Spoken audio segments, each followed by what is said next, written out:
Mfalme mtakatifu, Baba yetu, tunasema asante tena kwa wakati huu alfajiri ya leo. Bwana, ni alfajiri ambayo umeruhusu tena katika maisha yetu, mfalme wetu.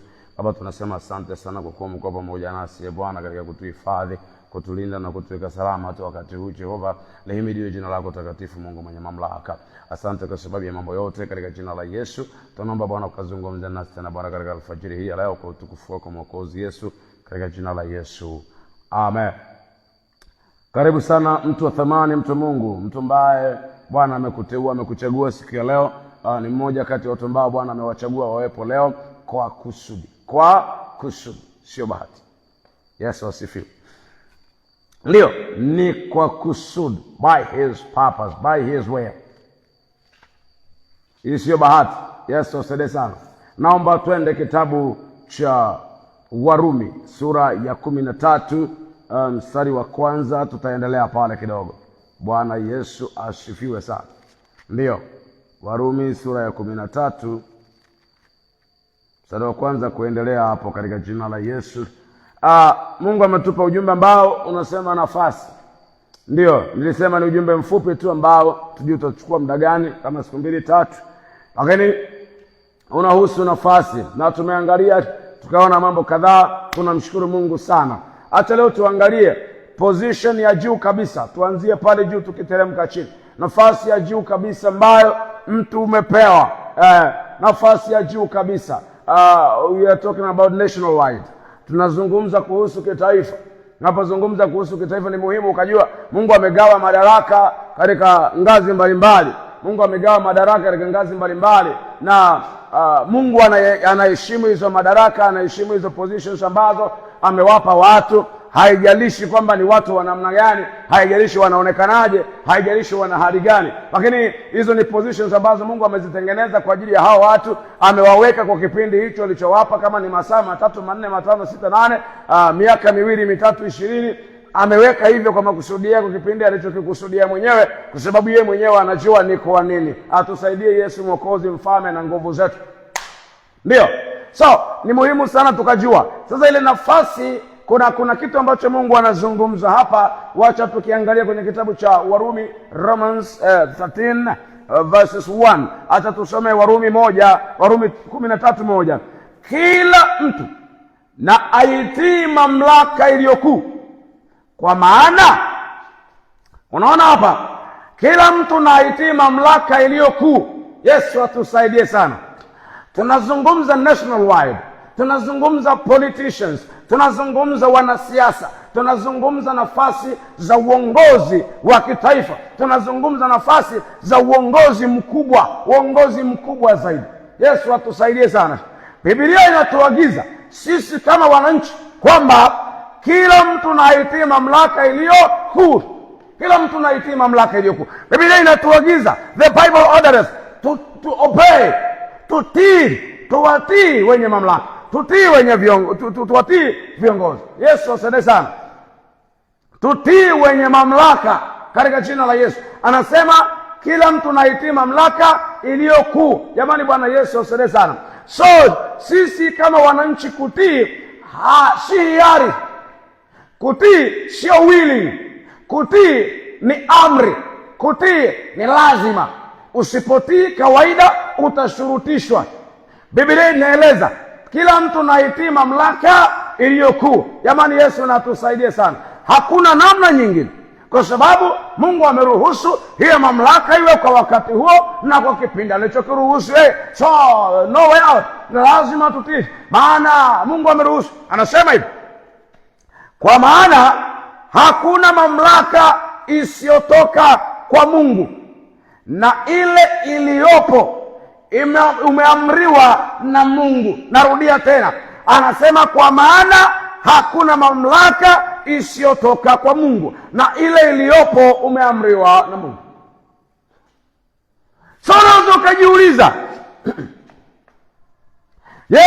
mamlaka iliyopo popote pale kwenye taifa lolote lile duniani, taifa lolote ambalo kuna serikali, iwe ya kifalme, iwe ni ya kawaida, ya kisiasa ya kawaida, Ili mradi ni mamlaka iliyopo, Mungu ameiruhusu iwepo, Mungu ameiweka kwa wakati huo. Anasema na ile iliyopo umeamriwa na Mungu.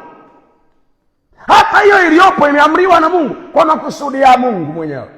Yesu na atusaidie sana. So unaweza kujiuliza, ina maana hata yule ambaye ni muuaji sana, ndio na yeye pia amewekwa na Mungu? Lakini nataka kuzungumza hivi. Naomba nizungumze upande wa wananchi. Naomba nizungumze na wananchi wenzangu na ndugu zangu pia, ulimwengu mzima. Nizungumze na watu wanaoongozwa, sisi tulio wananchi wa kawaida, ulimwengu mzima, even in America, even in UK or wherever, in Canada and wherever. Yes, let me say this. The Bible ordered us to obey the government that is ruling at the time. Yes, the government that is ruling by the time. We need to obey. The Bible ordered us to obey it, no matter how it is, but we need to obey. We are needed to obey. So God expects an obedience in us to the government. Do you know why? Just because the government that is ruling is by his will. It is there. It is ruling by his will, by his purpose. Yes, purposely from God. It's not even it's not fortunate. Yes, sio bahati. So Mungu ameruhusu mamlaka ziwepo wherever, popote pale duniani. Mungu ameziruhusu mamlaka ziwepo. Anasema hata ile iliyopo imeruhusiwa. Mungu ameruhusu ya mamlaka iwepo. Hiyo serikali unaiona mahali popote pale duniani, hiyo serikali imeruhusiwa na Mungu iwepo. So hakuna otherwise. Narudia tena, kutii si optional. Obedience to the government is not an optional. Yes. Let me say it again. The obedience to the government is not an optional. It's an order. It's an order. Not an optional. Yaani kutii kwa serikali si habari ya kutaka au kuchagua, sio uchaguzi. No, ni amri imetolewa. Na si tu sasa na sheria kwa maana ya constitution. No. Si tu katiba, hapana. Even the Bible ordered us to obey. Hata Biblia imetuagiza tutii. Hatusaidie Mwokozi. So ni muhimu sana tukajua hiyo position, nafasi yoyote ile imewekwa, mtu yeyote aliyeko juu hiyo nafasi, amekalia hiyo nafasi, amewekwa hapo na Mungu kwa kipindi alichoruhusiwa na Mungu. Naomba nionye, niseme, hata kama angekuwa ni mbaya kiasi gani, hata kama tungemchukia kiasi gani, hata kama angekuwa ni mbaya kiasi gani, hata kama ni gaidi huyo mtu, lakini by the time Mungu ameruhusu. No way.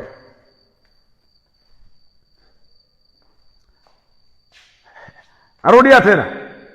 By the time Mungu amemruhusu huyo akae hapo, hakuna namna nyingine. Tunasema hivi, hivyo amwasie mwenye mamlaka kushindana na agizo la Mungu, nao washinda nao atajipatia hukumu. Sasa unaweza ukajiuliza, kwa hiyo ina maana tukubaliane na ubaya? Tukubaliane na ubaya? Nataka niseme hivi, kwenye mambo haya, kwenye eneo moja tu linaloitwa mamlaka iliyo kuu, kuna mambo mawili makubwa. Kuna mambo ngapi? Ziko mambo mbili kubwa. Ya kwanza, kuna oda ya Mungu kwa wanaoongozwa, kwamba hakuna namna nyingine, lazima utii. Naomba nitoe angalizo hili. Unapopewa nafasi yoyote, iwe ya juu kiasi gani, national wide ama popote pale, iwe ni kimkoa ama popote, narudia, popote pale, unapopewa mamlaka yoyote in the community, umepewa mamlaka yoyote ya kusimamia, hata kama ni watu bilioni ngapi duniani, umepewa kuwasimamia hao watu. Naomba ukumbuke, Mungu amekuweka kwa makusudi. Zingatia sana. Haitajalisha hata kama wewe ni mchawi, hata kama wewe ni devil worshiper, hata kama wewe ni devil worshiper, kumbuka vizuri, Mungu amekuweka in the position kwa kipindi hicho, kwa makusudi yaliyokamilika. Usije ukajichanganya ukafanya unavyotaka. Narudia, Mungu amekuweka kwenye nafasi. Haitajalisha unasimamia watu bilioni ngapi duniani. Mungu amekuweka kwenye hiyo position by the time, kwa kipindi alichokiruhusu yeye na kwa nyakati alizoruhusu yeye, kwa makusudi yake. Hujawekwa hapo ufanye uyatakayo, uko hapo ufanye ayatakayo Mungu, not unayotaka wewe. Come on. Naomba ujue, si kwamba umekalia hiyo nafasi kwa sababu unapendwa na wananchi. Sio kwamba umekalia hiyo nafasi kwa sababu una supporters wengi. Si kwamba umekalia hiyo nafasi kwa sababu wewe una sera nzuri. Si kwamba umekalia hiyo nafasi kwa sababu una muonekano mzuri au una kauli njema au una matendo mazuri kwa wananchi. No, umekalia hiyo nafasi si kwa kupenda kwako, si kwa uzuri wako, si kwa ubora wote ulionao. You have no any excellence, isipokuwa you are there by the will of God, by his purpose, by the time, kwa duration ya Mungu aliyoruhusu. So huko hapo ni kwa ajili ya Mungu. Naomba ujue hivi, na mimi nasikia kusema hivi, umepewa nafasi ya kusimamia community mahali fulani, kusimamia wananchi, iwe ni cheo cha juu kabisa au cheo kingine chochote, lakini umepewa nafasi ya kusimamia wananchi. Umepewa nafasi ya kusimamia wananchi. Naomba ujue, hao unaowasimamia ni mali ya Mungu, sio yako. Nasikia kusema na wewe na kwamba ujue, hao unaowasimamia ni mali ya Mungu, si ya kwako. Ni mali ya Mungu. Na ujue hivi, elewa vizuri, haitajalisha utaamua kuishi staili gani kwenye hiyo nafasi, lakini Mungu ameruhusu ukae hapo. Mungu amekuruhusu ukae hapo kwa kipindi hicho. Kuwa makini, kwa sababu kwenye kila nafasi unayopewa utaitolea hesabu. So unapopewa nafasi ya kusimamia mahali, kumbuka Mungu ameruhusu, si kwa uzuri wako, sio kwa uzuri wako. Kwa sisi kama wananchi, Mungu anatuamuru kukutii. Wewe si ni nani? Mungu anatuamuru kukutii kabisa. Wewe ni mwenyekiti wa kitongoji, si ni mwenyekiti wa kijiji, si mtendaji, si nani. Sikia, wewe si ni waziri wa nini. Mungu ametuagiza tukutii, na wewe anakuagiza kuyafanya makusudi yake kwetu, si kufanya unayoyataka. So hii ni kusema nini? Kumbuka, kila nafasi unayopata umewekwa hapo, hiyo ni dhamana. Narudia, unasimama badala ya Mungu, maana wanadamu wote ni mali ya Mungu na ni wa kwake mwenyewe. Kwa sababu hiyo umewekwa hapo kwenye hiyo nafasi yoyote ya uongozi wa kijamii uliopewa. Umepewa in any position national wide,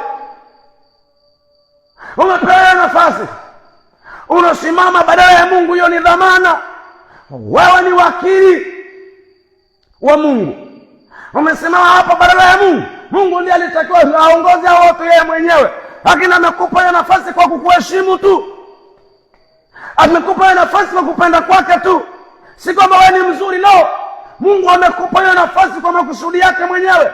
Amekupatia hiyo nafasi, amekupea hiyo position, si kwa sababu wewe unafaa. No, amekupa hiyo nafasi kwa kupenda kwake, kwa makusudi yake mwenyewe.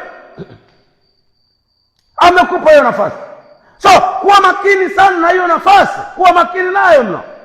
Narudia tena, kuwa makini na hiyo nafasi ambayo Mungu anakupa. Kwa nini? Ni kwa sababu Mungu amekuweka hapo kwa makusudi.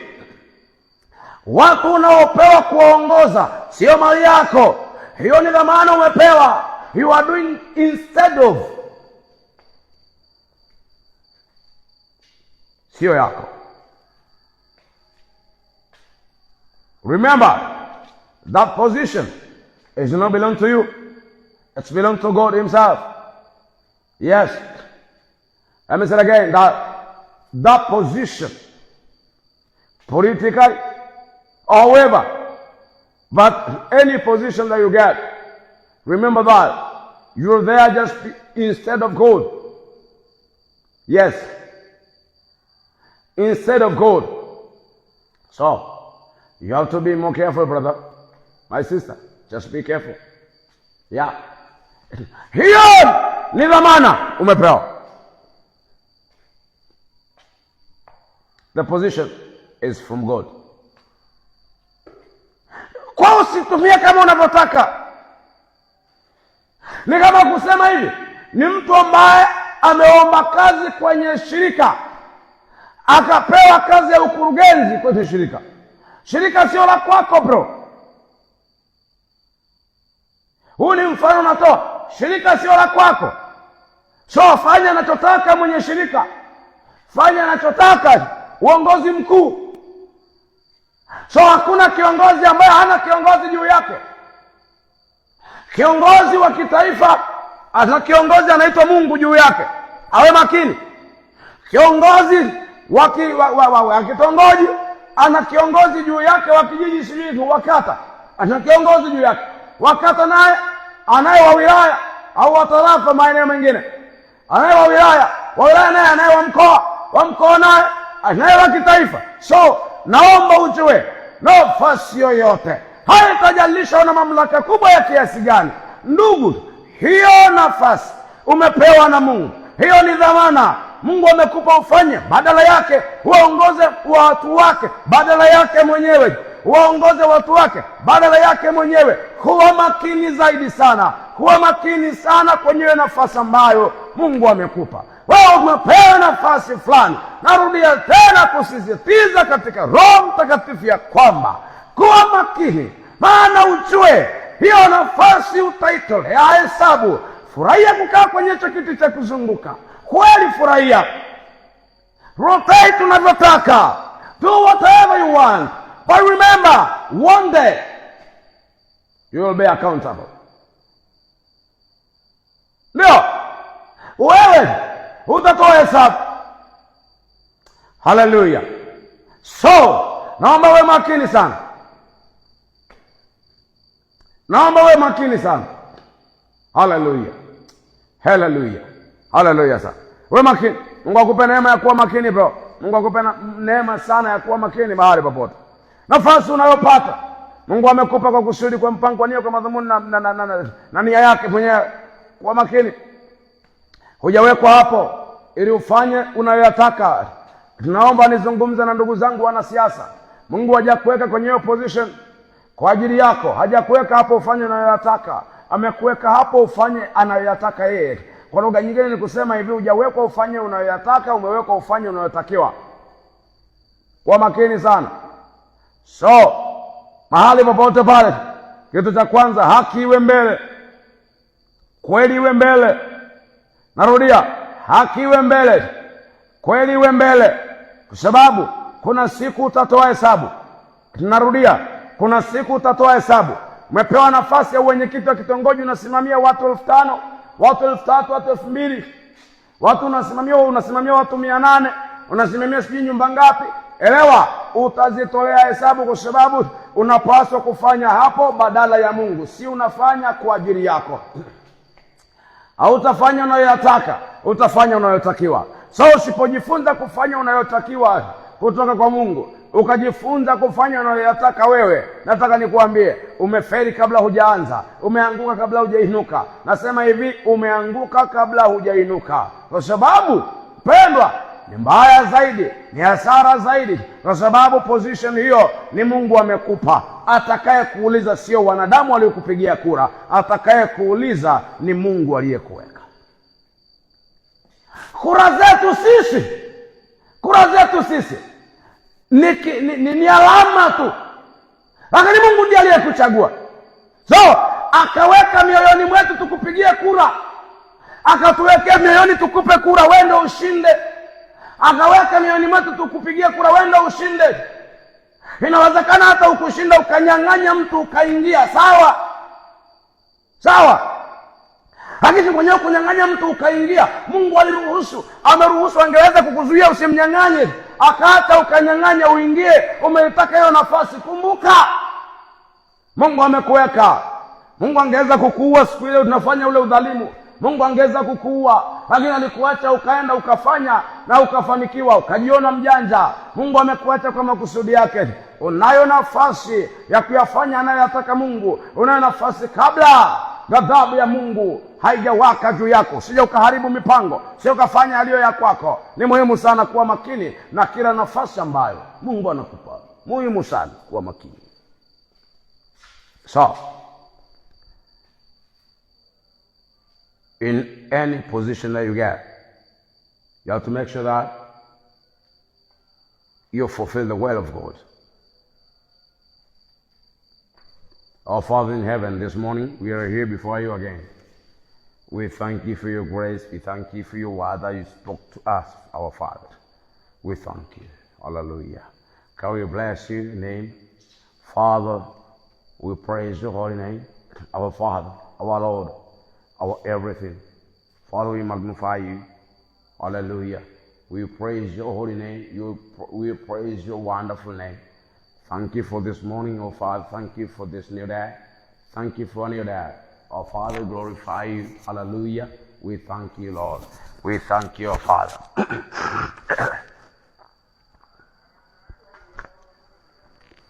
Tunasema asante Bwana kwa sababu ya pendo lako katika jina la Yesu.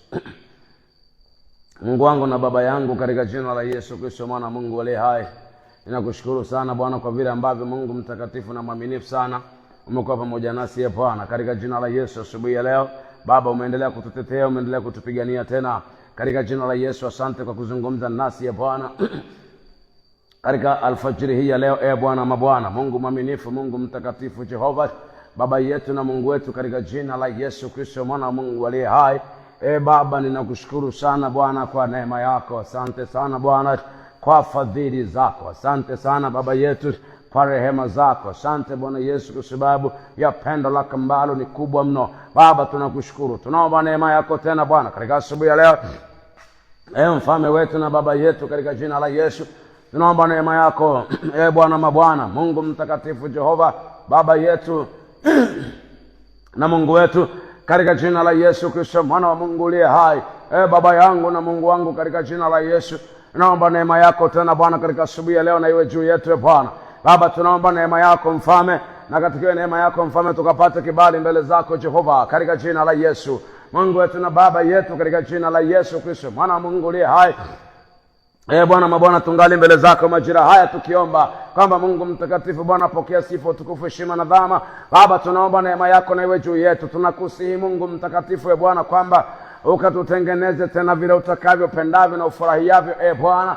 Lakini Mungu mtakatifu, nakuomba Bwana wangu ukatupe neema katika jina la Yesu, na vizungumza nasi habari ya nafasi Bwana. Baba, ninakuomba, maana kila mtu kuna nafasi umempa Bwana. Wengine umetupatia nafasi za nyumbani kwetu, wengine umetupatia nafasi za kusimamia familia, wengine umetupatia nafasi ya kusimamia familia yangu tu, mke wangu na watoto, wengine umewapatia wengine Bwana nafasi ya kusimamia familia zaidi ya moja, kwa maana wao ni wenyekiti wa ukoo wao Bwana wangu, wako ambao umewapa nafasi ya kusimamia nyumba kadhaa, familia kadhaa, amesimamia kaya kadhaa. Kuna wanaosimamia kaya nyingi zaidi, kuna wanaosimamia kata nzima, kuna wanaosimamia wilaya nzima, kuna wanaosimamia mikoa, kuna wanaosimamia mataifa.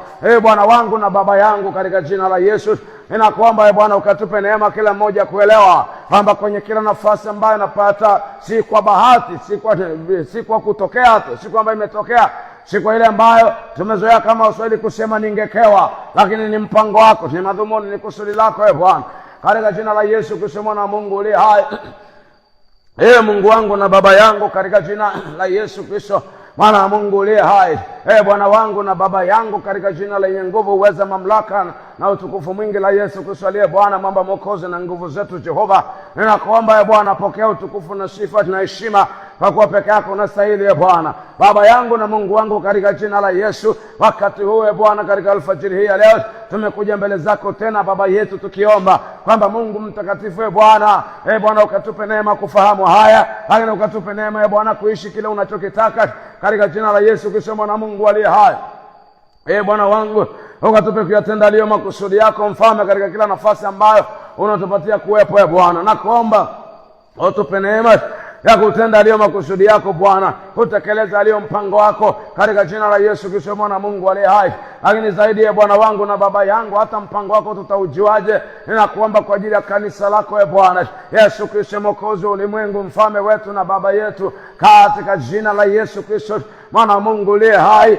Bwana wangu na Baba yangu, ninakuomba sana kwamba Mungu mtakatifu, Jehova Baba yetu, tunaomba sana neema yako e Bwana Mungu mtakatifu, neema yako e Bwana iwe pamoja nasi. Ninakuomba e Bwana, naliombea kanisa lako. Ninakuomba e Bwana, ukatubadilishe Mfalme. Inua e Bwana ile shauku ya kuomba ndani yetu. Imimine e Bwana ile roho ya neema. Nakuomba kama ulivyoahidi kwenye kitabu cha Zakaria 12:10 ya kwamba utamimina roho ya, utamwaga roho ya neema. Nakuomba ndani yetu e Bwana, kuomba Baba ukaimimine ile roho ya neema. Nakuomba ndani yetu, imwage roho ya neema. Nakuomba ndani yetu Baba, nakuomba inua shauku ya kuomba, inua shauku ya kuomba ndani yetu, inua shauku ya kuomba e Bwana. Bwana Mungu mtakatifu na mwaminifu sana Jehova, nakuomba e Bwana ukainuie roho ya neema. Nakuomba tupe kuomba e Bwana, tupe kutafuta uso wako, kwa jina la Yesu Kristo mwana Mungu aliye hai. Bwana wangu na Baba yangu, ninakuomba katika jina lenye nguvu, tena jina la thamani na takatifu mno la Yesu Kristo uliye Bwana. Baba yangu na Mungu wangu, ninakuomba kwamba inua shauku ya kuomba ndani yetu, inua shauku ya kuomba ndani yetu e Bwana mabwana. Kainuliwe shauku kubwa sana ya kuomba, inuliwe shauku kubwa ya kuomba kwa jina lenye nguvu la Yesu Kristo Mwokozi uliye hai. Bwana wangu na Baba yangu, nakuomba inuliwe shauku ya kuomba ndani yetu, inuliwe shauku ya kuomba ndani ya kanisa lako, ndani ya wakubwa na wadogo. Bwana ile shauku ya kuomba inuliwe ndani yetu e Bwana, katika jina la Yesu Kristo mwana wa Mungu uliye hai. Baba ukatupe kuomba bila kujihurumia, ukatupe kuomba e Bwana tukiutafuta uso wako kwa nguvu zote, kama vile ambavyo tunakuwa na juhudi katika kazi zetu e Bwana, ukatupe kuwa na juhudi e Bwana katika maombi, kama ambavyo tunakuwa na juhudi katika shughuli zetu e Bwana, tupe kuwa na juhudi katika maombi, kwa jina lenye nguvu la thamani na takatifu mno la Yesu Kristo uliye Bwana.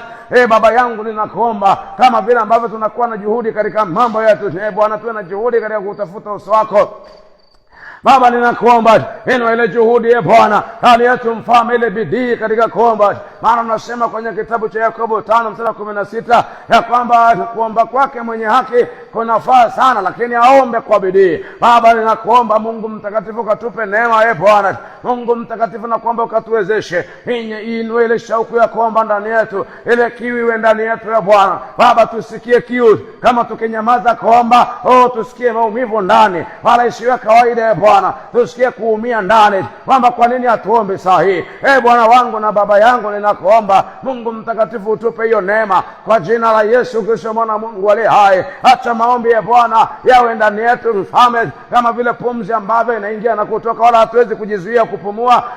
Tusiweze kujizuia kuomba katika jina la Yesu. Lakini Bwana wangu nakuomba utupe neema ya kuomba tukiutafuta uso wako Bwana kwa kila namna, katika jina la Yesu Kristo mwana Mungu aliye hai. Tutafute uso wako Bwana kwa kujitenga kwenda mbali.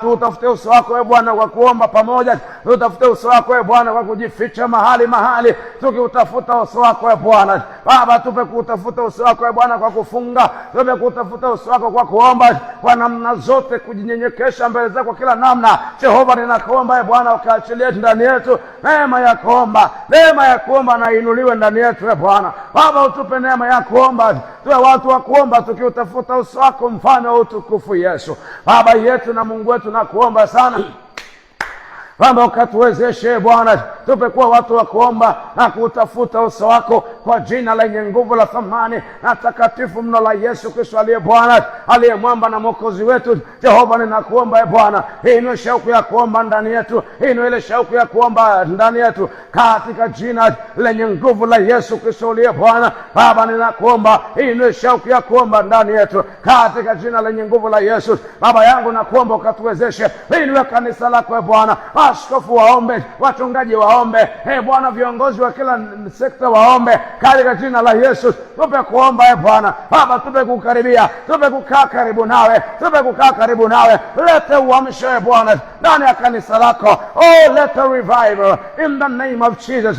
Bwana wangu, tunaomba ukaulete uamsho kwenye mioyo ya maaskofu, ukaulete uamsho kwenye mioyo ya wachungaji, ukaulete uamsho kwenye mioyo ya mashemasi, ukaulete uamsho kwenye mioyo ya wazee wa kanisa, ukaulete uamsho Bwana na viongozi wa idara mbalimbali, ukaulete uamsho Bwana ndani ya mshirika mmoja mmoja, ndani ya mtu mmoja mmoja, ukaulete uamsho kwa jina la Yesu Kristo mwana wa Mungu uliye hai. Baba, ukaulete uamsho Bwana wangu na baba yangu, na kuomba ukaulete uamsho Bwana, na kuomba Mungu mtakatifu ya kwamba Bwana wangu ukaulete uamsho katika jina la Yesu Kristo mwana wa Mungu uliye hai. Baba, ninakuomba ukaulete uamsho kwa jina la Yesu Kristo. Watu tuombe bila kujihurumia wala kukata tamaa, bila kuchoka wala kusinzia. Yesu, tupe kuomba Bwana wangu bila kuacha, bila kukoma.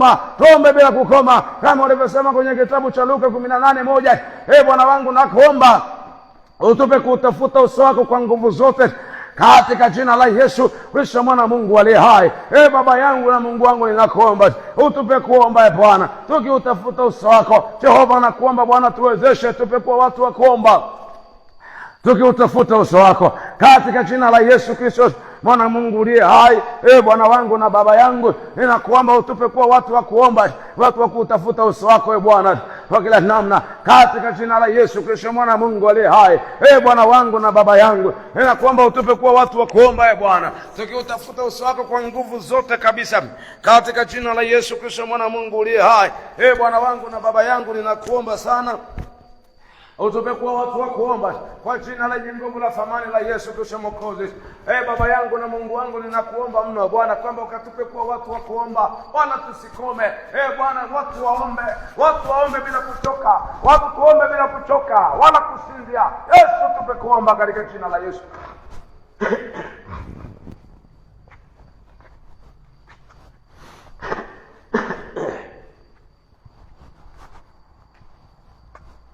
Katika jina la Yesu Kristo mwana Mungu uliye hai. Bwana wangu, ninakushukuru kwa sababu wewe ni mwema. Katika jina la Yesu Kristo mtakatifu, Mungu wetu na Baba, ninakuomba Bwana ukatupe neema ya kuomba. Katika jina la Yesu Kristo mwana Mungu aliye hai, tupe neema ya kuomba tukiutafuta uso wako kwa jina lenye nguvu la Yesu Kristo uliye Bwana, mwamba mwokozi na nguvu zetu. Jehova, ninakuomba Bwana ukatupe kuomba Bwana tukiutafuta uso wako. Baba, ninakuomba kwa ajili ya walio wagonjwa mahali popote walipo Bwana Yesu, ninakuomba Bwana ukawaguse kwa jina lenye nguvu la Yesu Kristo Mwokozi uliye hai. Ninaomba uzima wako na uingie ndani yao. Naomba Bwana ukaponye wenye matatizo ya aina mbalimbali, kwenye migongo Bwana, kwenye migongo yao, kwenye mifupa yao kwa ujumla, kwenye matatizo Bwana, kwenye kichwa Bwana, maumivu ya kichwa ya muda mrefu. Yesu, ninakuomba ukawaguse, ukawaponye kwa jina la Yesu. Wengine na malaria ambayo inapona inarudi. Yesu, nakuomba ukawaguse hao nao. Yesu, nakuomba ukawaponye katika jina la Yesu. Wako ambao wao wana changamoto katika matumbo yao, Yesu, nakuomba Bwana ukawaguse, ukawafungue na kuwaponya kwa jina la Yesu Kristo mwana Mungu aliye hai. Wako wengine Bwana wana changamoto Bwana wangu na baba yangu kwenye matumbo ya uzazi, Yesu, nakuomba ukawaguse. Baba, ninaomba uzima wako na uingie ndani yao katika jina la Yesu. Naomba Bwana wafungue Bwana, wanahitaji watoto. Yesu, nakuomba Mungu mtakatifu, neema yako mfalme haiwe juu yao Bwana kwa jina la Yesu Kristo mwana wa Mungu uliye hai. Baba yangu na Mungu wangu, ninakuomba sana katika jina la Yesu Kristo mtakatifu, Mungu mwenye mamlaka, ninakuomba Bwana Yesu, katende jambo hili, tenda jambo hili Bwana kwa utukufu wako kwa jina la Yesu. Wanahitaji watoto kwa muda mrefu wamekulilia, Yesu, nakuomba watokee, nakuomba Bwana ukawatokee, watetee Bwana, watetee Bwana, hao ni watoto wako, naomba uwakumbuke, wapatie Bwana, wakapate watoto wa kiume na wa kike kwa jina la Yesu Kristo. Baba, ninakuomba na sitaacha kukuomba. Yesu, nakuomba Bwana ukafanye jambo jipya kwa jina la Yesu Kristo. Mwana wa Mungu uliye hai, Baba yangu na Mungu wangu, ninakuomba sana kwamba ukawaguse. Bwana wangu, nakuomba ukawatendee, nakuomba Bwana uwape neema, nakuomba ukawafanikishe na wao wapatie watoto, Bwana, kwa jina la Yesu Kristo mwana wa Mungu aliye hai. Baba, asante kwa sababu ya wema wako. Ninakushukuru Bwana kwa sababu ya watu wako ambao wana changamoto za kiuchumi. Yesu, nakuomba Bwana, ingilia kati, wakawatetee na kuwapigania, maana wanakuhitaji wewe. Yesu, nakuomba Bwana, ukawaingilie kati, kuwatetee, wapiganie Bwana, wapatie Bwana. Nakuomba ukawapatie fedha, wapatie fedha. Wengine wana madeni wengine wana madeni ambayo yanawasumbua. Yesu Kristo Mwokozi wa ulimwengu, Baba, ninakuomba Mungu mtakatifu, Jehova Bwana wangu na Baba yangu, katika jina la Yesu Kristo mwana wa Mungu uliye hai, Baba yangu, ninakuomba Mungu mtakatifu, ukawatetee kwa jina la Yesu. Wengine wana vita kwenye kazi zao, Baba, nakuomba uwatetee, nakuomba wapiganie hizo vita, ukawape kushinda kwa jina la Yesu. Baba, ninakuomba sana kwamba ukawape neema ya kushinda hizo vita kwa utukufu wako, katika jina lenye nguvu la Yesu Kristo Mwokozi uliye hai. Wale wanaoelekea makazini sasa, wanaenda kwenye kazi zao, Baba, ninakuomba Bwana, ukawe pamoja nao, wapiganie wakaende salama. Lakini Bwana, kazini kule ukawalinde, ukawe pamoja nao, wakarudi salama, katika jina la Yesu Kristo mwana Mungu uliye hai. Baba yangu, nakuomba sana kwamba ukawatetee kwenye kila hatua, uwe pamoja nao. Yesu, wakarejee nyumbani tena salama, katika jina la Yesu Kristo mwana Mungu aliye hai. Amen. Mungu akubariki sana. Bwana akuangazie nuru ya uso wake. Mungu akubariki tunapokuinua. Bwana akakufadhili ukafanikiwe kwa jina la Yesu Kristo mwana Mungu aliye hai. Bwana akupe kung'aa kama jua, katika jina la Yesu, upate kibali mahali ulipokipoteza kwa jina la Yesu. Bwana akupe neema katika jina lenye nguvu la Yesu Kristo Mwokozi uliye hai. Amen. Mungu akubariki. Tuonane wakati mwingine.